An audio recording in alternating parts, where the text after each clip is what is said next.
Hey, Dan here, and we are continuing the series looking at the big 5 personality traits and ENFPs. And in this video, we're looking at the trait of extroversion.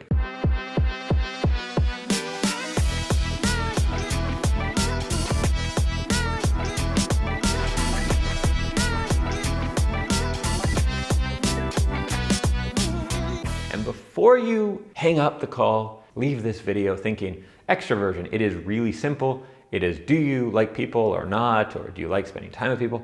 It's actually a lot more complex and interesting than that. And that's been one of my biggest takeaways from diving into the big 5. And I've been just really impressed by the extra knowledge around extroversion versus introversion. Now, if you're looking at the 10 aspects, extroversion can actually be broken down into enthusiasm and assertiveness. So enthusiasm is some of the things that we would commonly associate with it. Liking to tell jokes, organize parties, laughing, generally wanting to be around people, being enthusiastic. It also can include things though like having a positive outlook for the future, having positive memories as well, being more likely to pursue goals. You get more of I shouldn't say more likely to pursue goals, but you get a bit more of a positive dopamine kick when you make progress towards your goal if you are extroverted, which is pretty interesting actually. And then there is the assertiveness side, and assertiveness is somewhat what it sounds like, right? Are you somewhat dominant in a social situation? Are you more of that traditional leader? Now, introverts can be very good leaders as well, but when we think of someone, with 20 people, the person who's going to take charge and say, guys,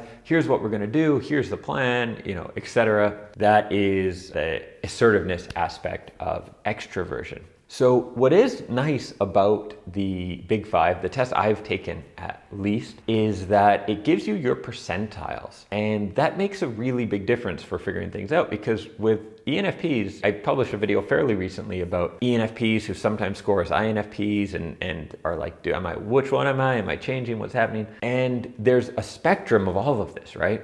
And when you take a 16 personalities test, it's often just like you are an ENFP. You might get the percentage of your extroversion, but it's not nearly as accurate or useful as your percentile. The percentage is just rating how you scored on the test. It's not that useful of a number per se. Of course, if you're a 95% extrovert, you're more extroverted. But the percentile is kind of more interesting. So if you're, like, for instance, myself, I'm giving this away here, but if you want to get a video, I've actually filmed about an hour of bonus videos where I'm going through my own test results and exploring each of these dimensions even more and how it relates with my own life and experiences and giving some extra tips. So if you're interested in that, you can go to dreamsaroundtheworld.com/ENFP Big 5. I will reveal in this video though, my extroversion was the 94th percentile, which actually surprised me that it was that high. In the past, I have not scored quite that high. But that means if you were to compare myself to an ENFP who was maybe in the 60th percentile in extroversion, we would have noticeable differences, right?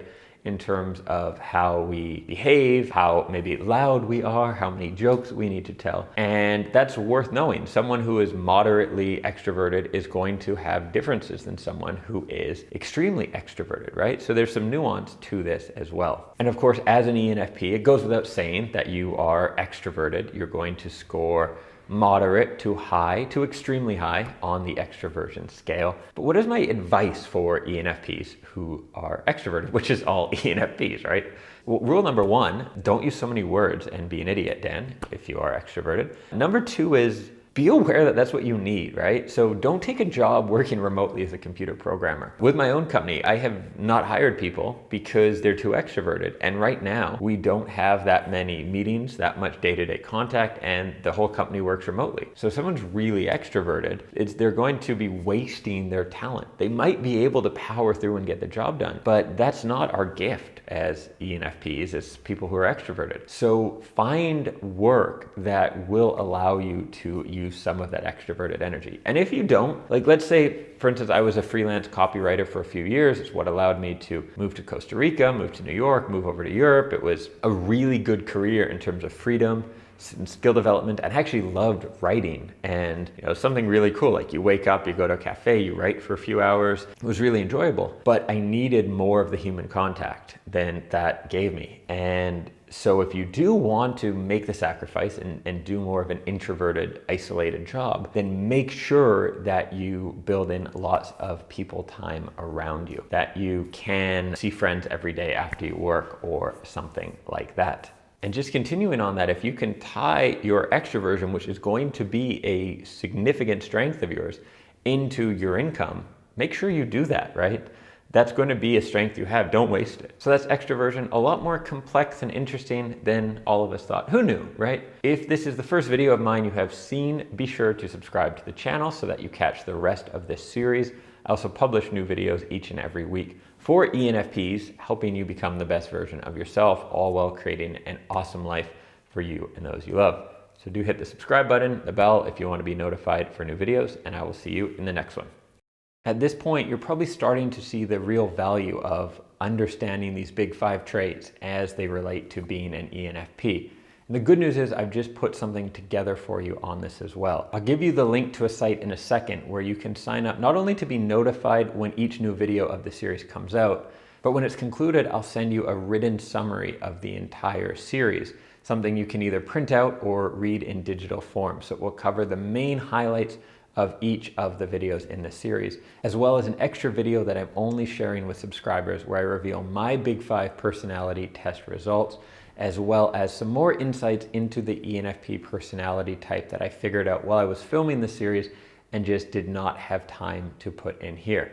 So if you'd like to get all those goodies, you can head to dreamsaroundtheworld.com/ENFP Big 5. There should be a card that pops up right about now and a link below in the description for that as well.